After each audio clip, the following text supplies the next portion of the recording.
Hello students, welcome to Shivam study career. बच्चों, आज हम तर्क भाषा के विषय में चर्चा करेंगे। हम पहले की वीडियो में 16 तर्क भाषा में जो 16 प्रकार के पदार्थ बताए गए हैं उनके विषय में चर्चा कर चुके हैं और 12 प्रकार के जो प्रमेय हैं उनके विषय में भी चर्चा कर चुके हैं।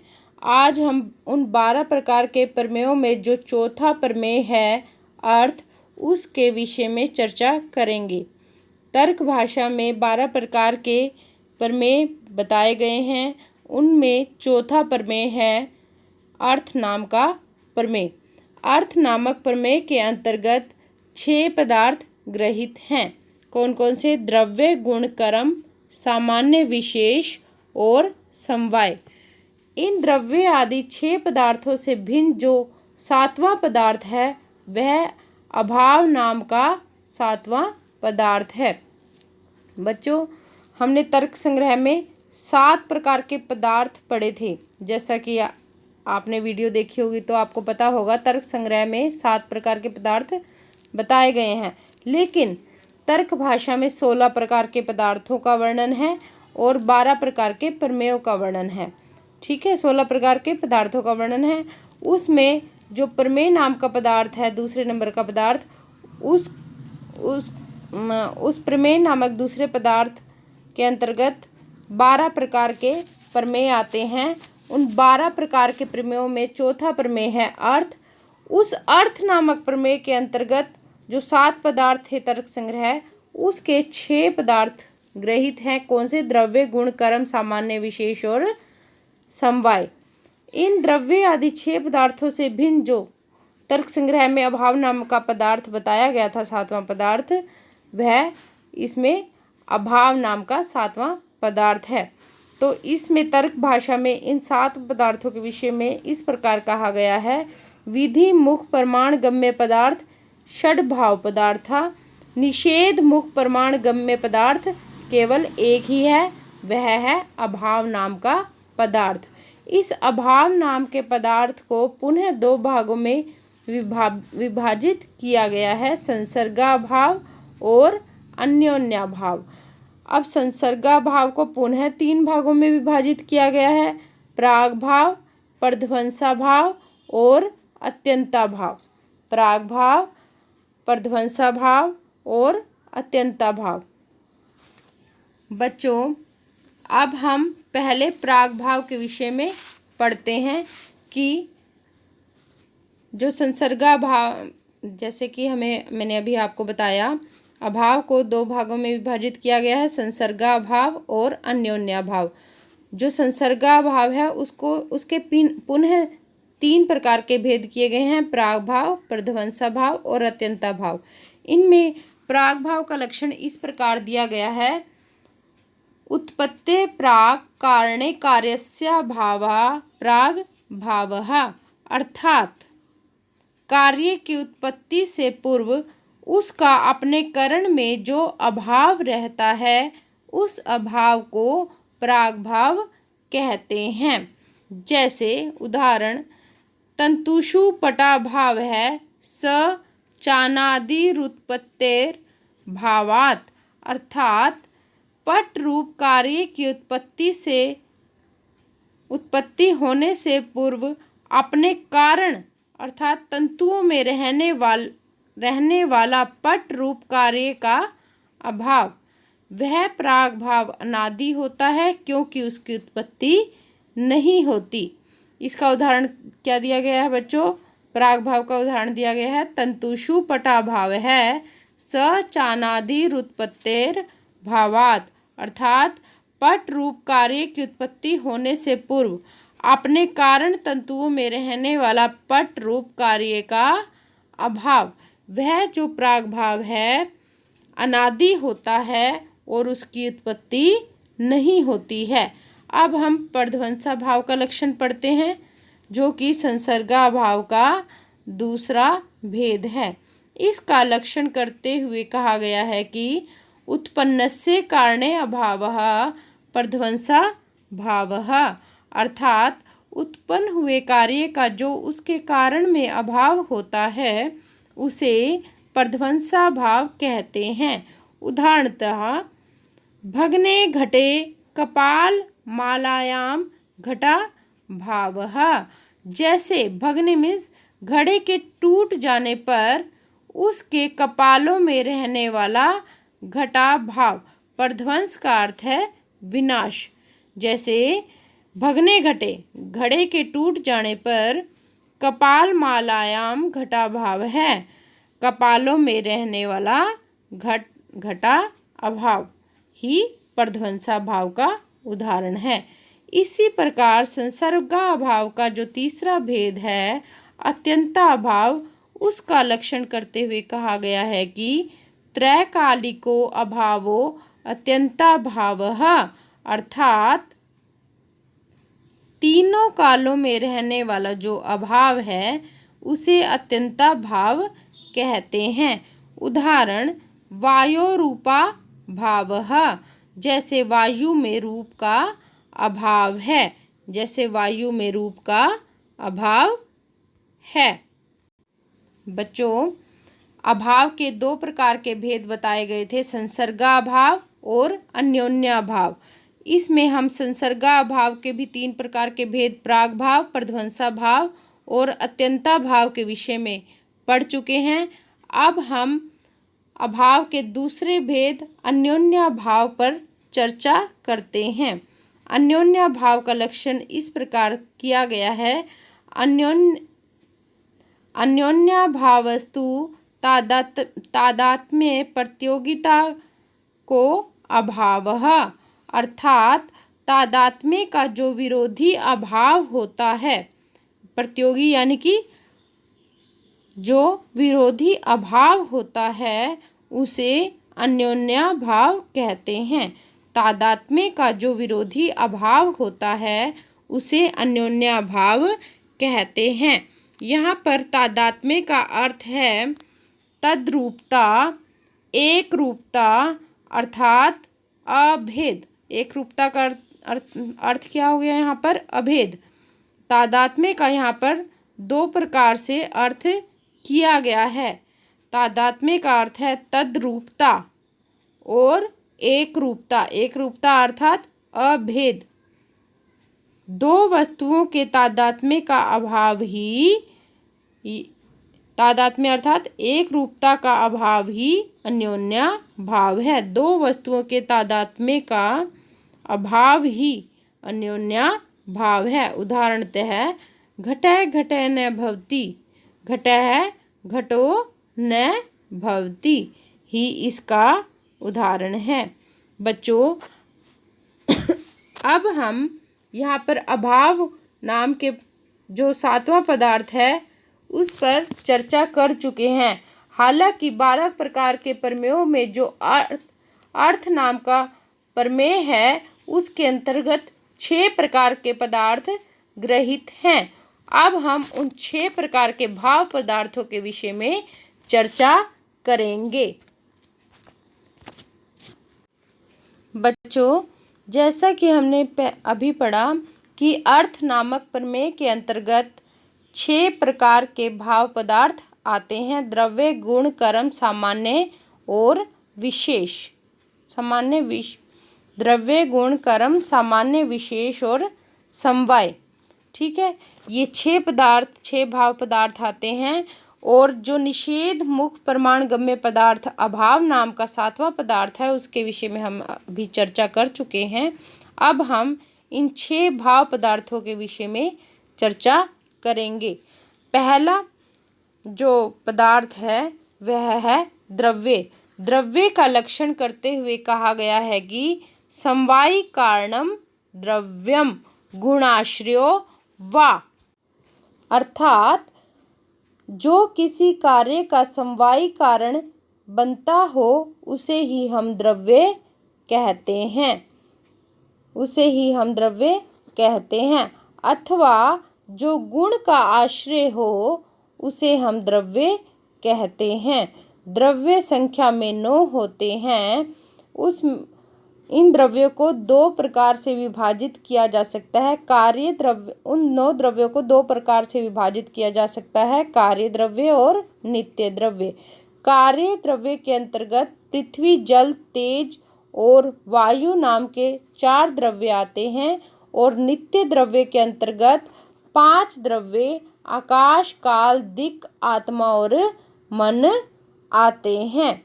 इन 9 प्रकार के द्रव्यों के विषय में विस्तृत चर्चा हम आगे करेंगे। अब हम अर्थ नामक प्रमेय के अंतर्गत जो 6 प्रकार के भाव पदार्थ आते हैं उनमें पहला द्रव्य है, उसके विषय में हम चर्चा कर चुके हैं। दूसरा पदार्थ है गुण। अब हम उन 6 भाव पदार्थों में दूसरे पदार्थ गुण पर चर्चा करते हैं। अब गुण का लक्षण करते हुए कहा गया है कि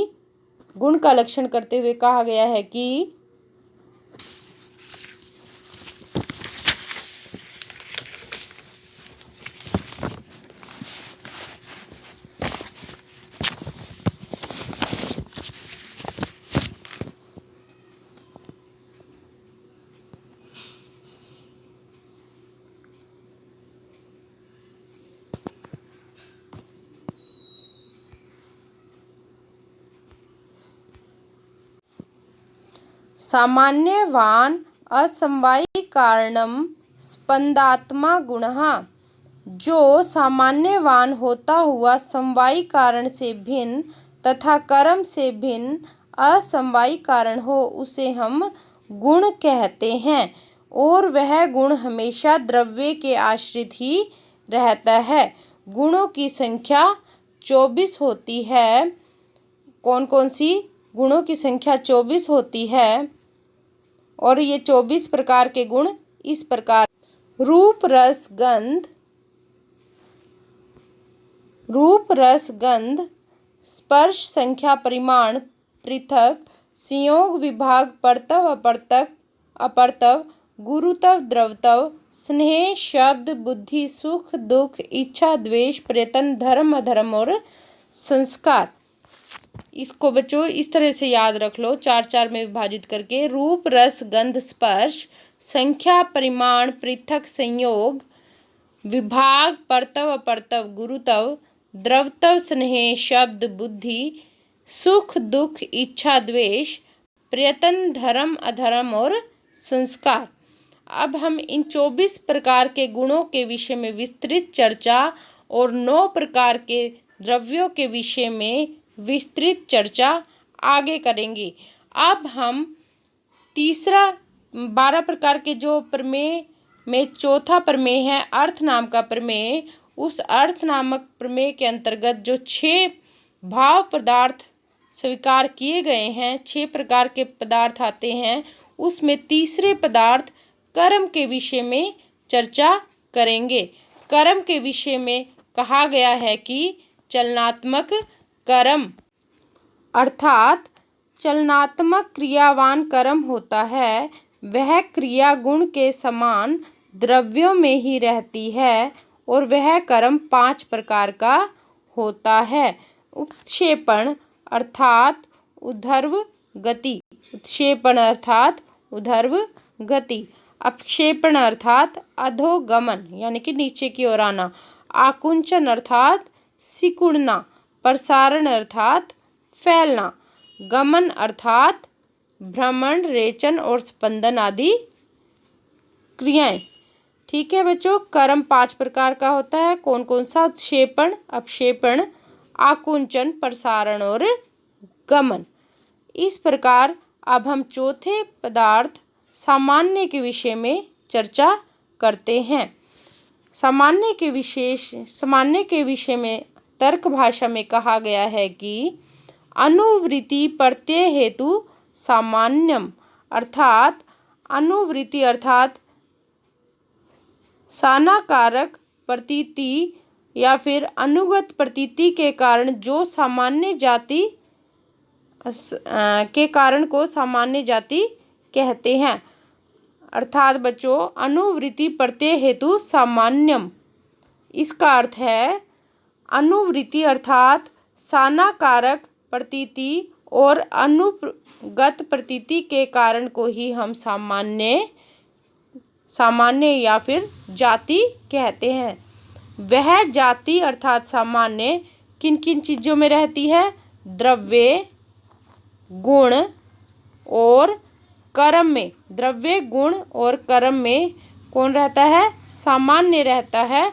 और यह सामान्य दो प्रकार का होता है, पर सामान्य और अपर सामान्य।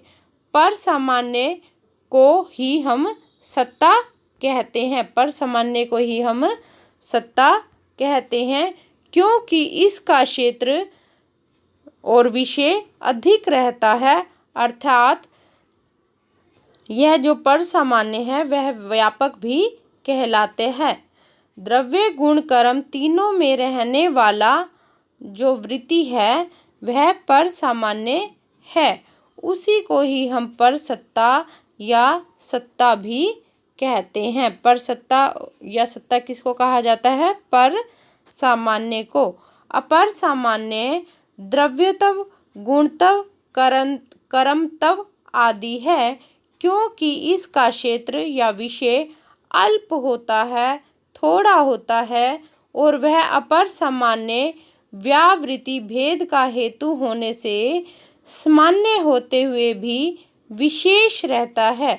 अर्थात उसे सामान्य विशेष कहा जाता है। अपर सामान्य को सामान्य विशेष भी कहते हैं।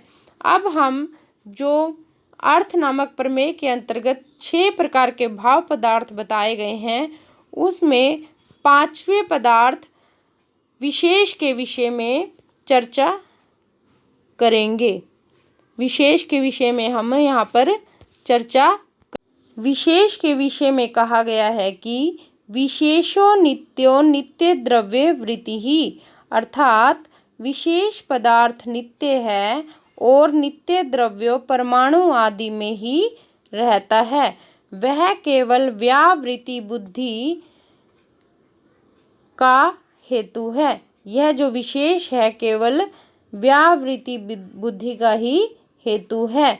आकाश आदि 5 नित्य द्रव्य हैं तथा पृथ्वी, जल, वायु, तेज ये 4 परमाणु रूप से ही नित्य होते हैं और कार्य रूप से अनित्य होते हैं।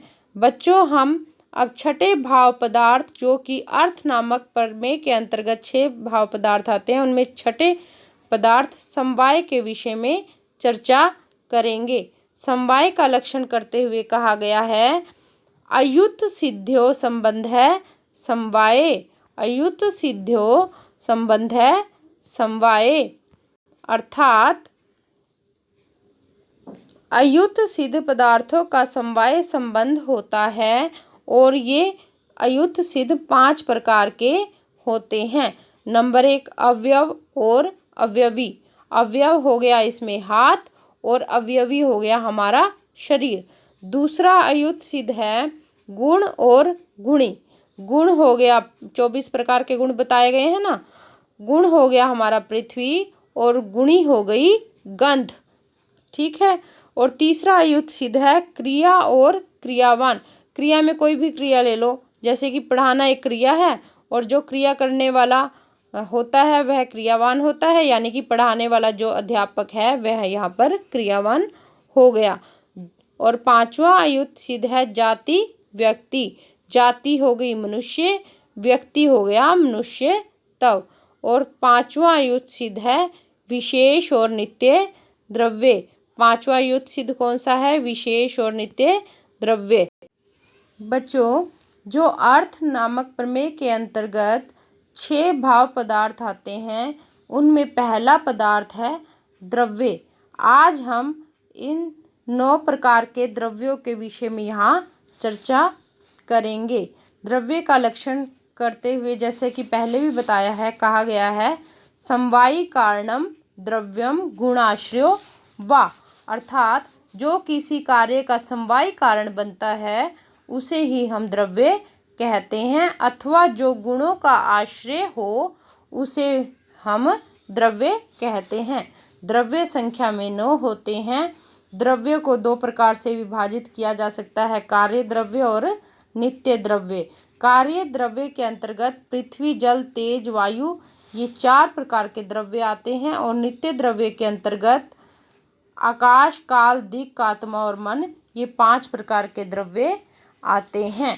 अब हम पहले द्रव्य पृथ्वी के विषय में चर्चा करते हैं। पृथ्वी का लक्षण करते हुए कहा गया है, पृथ्वी तव सामान्यवती पृथ्वी, अर्थात पृथ्वी तव जाति से विशिष्ट जो द्रव्य हो उसे ही हम पृथ्वी कहते हैं। वह कठोर तथा कोमल आदि अवयव संयोग विशेष से युक्त होती है। वह पृथ्वी कठोर तथा कोमल आदि अवयव संयोग विशेष से युक्त होती है और वह घ्राण इंद्रिय, शरीर, मिट्टी का पिंड, पाषाण, वृक्ष आदि के रूप में होती है। और यह पृथ्वी किस रूप में होती है? घ्राण इंद्रिय, शरीर, मिट्टी का पिंड, पाषाण, वृक्ष आदि के रूप में होती है। पृथ्वी के 14 गुण हैं। कौन कौन से? रूप, रस, गंध, स्पर्श, संख्या, परिमाण, पृथक, संयोग, विभाग, परतव, अपरतव, गुरुत्व, द्रवत्व और संस्कार। ये 14 प्रकार के पृथ्वी के गुण हैं। और जो यह पृथ्वी है 2 प्रकार की होती है, नित्य और अनित्य। नित्य पृथ्वी परमाणु रूपा होती है और अनित्य पृथ्वी कार्य रूपा होती है। इन दोनों प्रकार की पृथ्वी से संबंधित रूप, रस, गंध, स्पर्श, ये 4 गुण अनित्य और पाकज होते हैं। तेज के विलक्षण संयोग को पाक कहते हैं।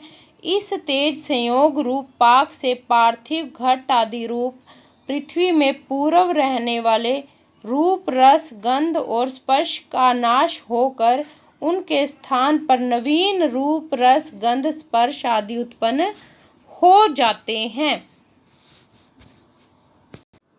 अब हम दूसरे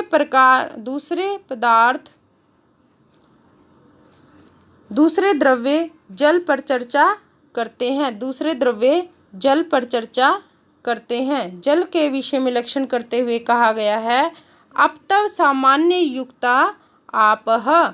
जो अपतव जाति से युक्त हो वह जल कहलाता है।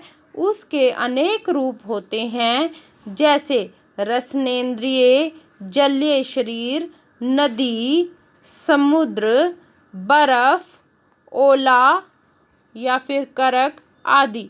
इसमें गंध को छोड़कर पृथ्वी के सभी गुण रहते हैं। गंध को छोड़कर पृथ्वी के सभी गुण जल में रहते हैं। और जल में जो स्नेह नामक का गुण रहता है, जल में कौन सा गुण रहता है? स्नेह नाम का गुण रहता है।